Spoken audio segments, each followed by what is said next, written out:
I won't back down on the lazy afternoon. Ladies and gentlemen, I'm delighted to welcome to studio Luke Mitchell, aka Romeo. Hey. Thank you very much. Yeah. How are you? I'm very well, thank you. Listen, thanks a million for calling in. Oh, not a problem at all. You're on your way to Navan at the minute. You landed in Ireland when? Tuesday? Tuesday morning. Tuesday morning. On the red eye from New York, and I didn't get much sleep on that plane. Did you not? No? No, unfortunately. You were in Shenanigans last night, and I heard there was a huge crowd there. Yeah, it was crazy. By the time I got in there, it was pretty full up. There wasn't much room in there. What happens at these appearances? So you go at what time? Midnight or before? Last night I got there about 10:30 and then stayed for till about 12:30, for a couple of hours, and just kind of. Is it like a machine, a conveyor belt? It feels a little bit like that sometimes. Yeah. It's just kind of people line up and come get a photo or an autograph or whatever, and it's pretty brief because if the line's big, you try and get through them all in the amount of time. So. But it's a lot of fun, there's a lot of nice people that I met. You tweeted this morning that Ireland is now your new favourite place. Are you just saying that obviously when you're here? No, I'm not actually just saying that. So far, I've only been here a couple of days, but everyone I've met has been so lovely, and I'm really enjoying the different places that I've seen, to date. So like home and away in this country, I don't know what it's like in like the UK or even how popular it is in Australia, but it's massive in this country. Were you aware of that? I was aware of that because back home we get a lot of Irish fans coming and visiting us on set, and we get more Irish fans visiting us on set than Australian fans, and so we kind of to chat to them, and they kind of tell us how big it was, and so we kind of had some idea, but then now being here, we kind of understand the level of it. Like it's pretty hectic. I think back home, home and away is popular, but people are a bit more casual about when they see people on the streets or whatever. They kind of don't want to act too excited, but they still stare. Like it's 25 years on the go, home and away this year. It's pretty incredible, isn't it? It's unbelievable, and like it's been on RTE for 25 years as well in this country, and a lot of people, like including myself, grew up with Alf, Raymir, and Bobby, and Irene, and all these people, and it is just the fans that home and away have they're fanatical, like they really are, and they stick with it, like they've got some fantastic fans. I mean, obviously there's the newer fans and the younger, and the teenagers that obviously haven't been watching it for 25 years. But then there's the 60, 70, 80-year-old men and women, that have seen it right from the beginning, and they come up to you, and it's really nice to talk to them on a different level than a screaming 16-year-old girl. Well, that's true. And growing up, you grew up on the Gold Coast. Yes.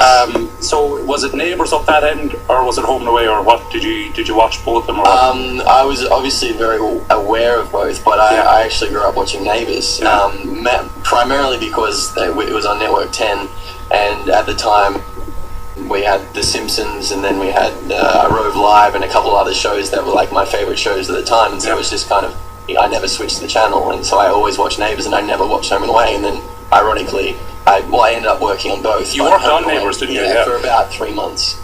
And then how did Home and Away come about then? Did you move to Sydney or what? I'd worked on a kids show called H2O, Just Add Water, about mermaids and magic, and then I made such good friends with those guys, and they're all Sydney-based actors, so I decided to move to Sydney, and 2 weeks after moving to Sydney I landed the role on Home and Away, so it's kind of good timing.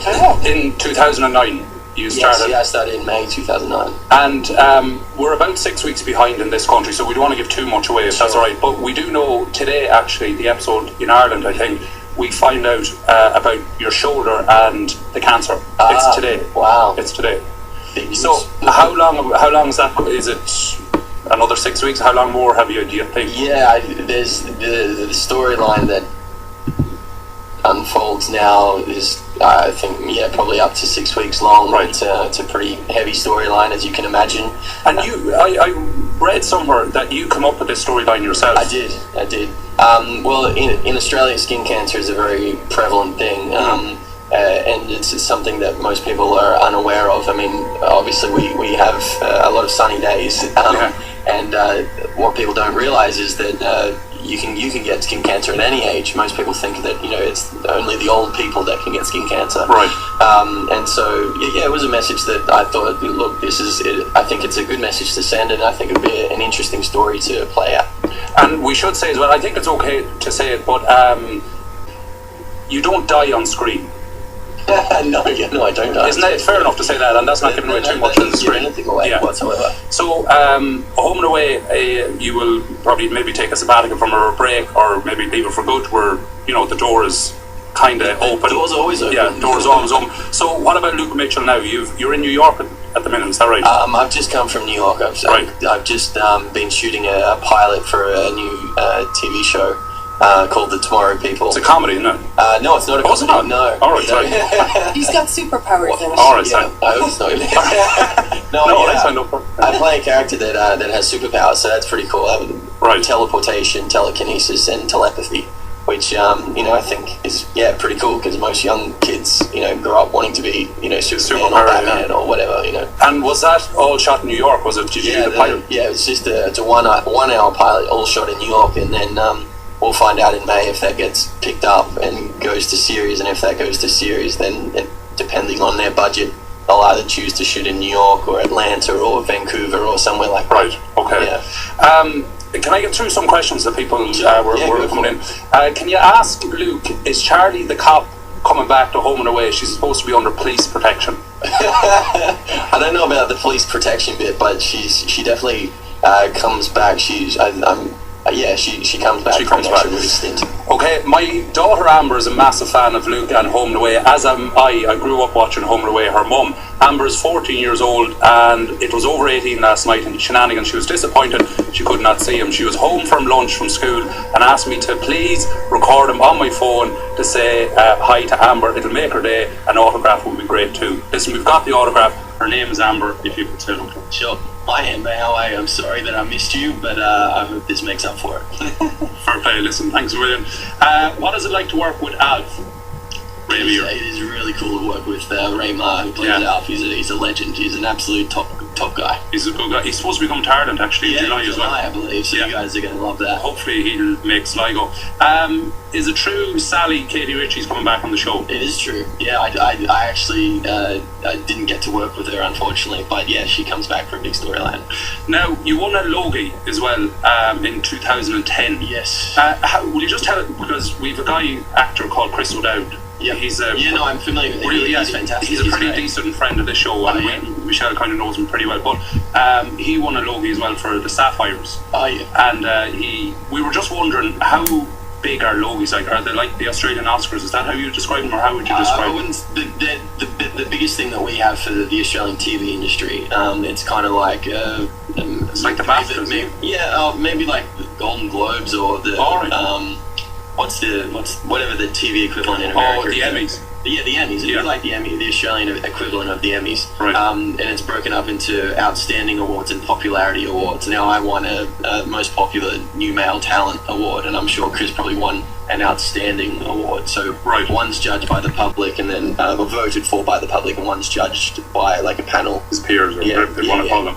Can you go through, and we'll let you go shortly, but can you go through what like a day on the set of Home and Away is like? I mean, are you up at Ridiculous O'Talk and finished at Ridiculous O'Talk? That possibility is there for sure. It changes day in and day out, week in and week out. It depends on your storyline, how big it is, the locations that you shoot at.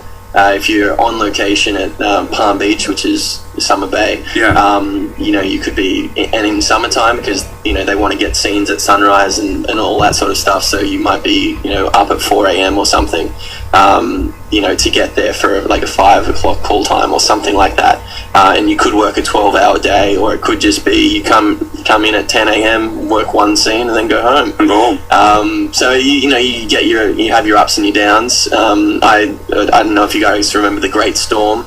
I had a whole bunch of episodes that were at night time, so I had to do a night shoot, which started at about 6 p.m. and finished at 6 a.m.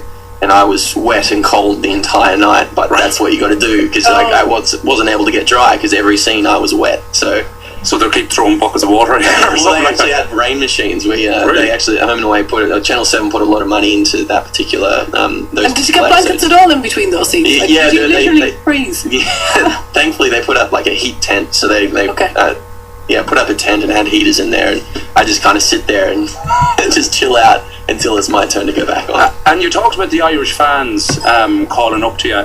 You were shooting the exteriors on Palm Beach. I mean, do they shut off a section of that and then just people are watching you filming? Is that how it works? Basically, yeah. Sometimes it feels a bit like a cross between theatre and TV, because you can get, a couple of hundred fans up there at times, and we just have to, or the crew have to ask politely for the people to stand, just a little bit to the side so they're not in shot. Or if they are in shot, just so that they wouldn't look at camera, or at least not take photos of it just whilst in shot.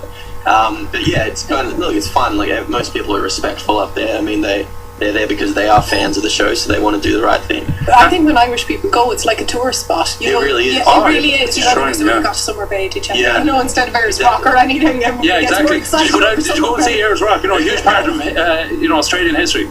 No, but I went to the set of Home and Away. Just another few questions. Do you follow Whitlock and Nicholson in the Sky Darts? They're from Oz. Do you know? No. Can Luke surf?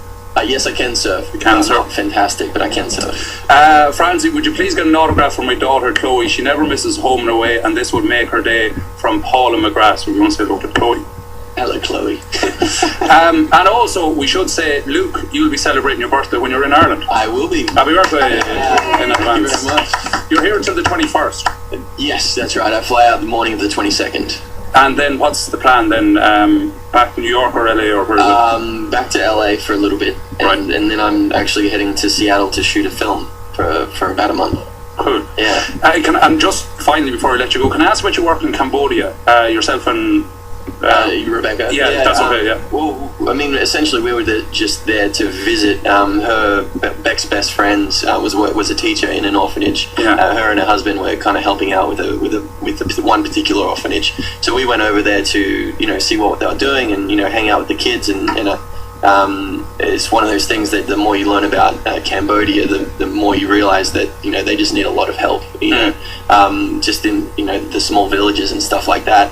And as a result of that trip, we came home and went, well, we got to do something to help. So we put together a fundraising event, which we'd never done before, but we just called upon all our friends to help out. And we ended up raising about $50,000, which was quite astounding, considering most people who do that for the first time fail in their first venture. And we made $50,000 profit, which went.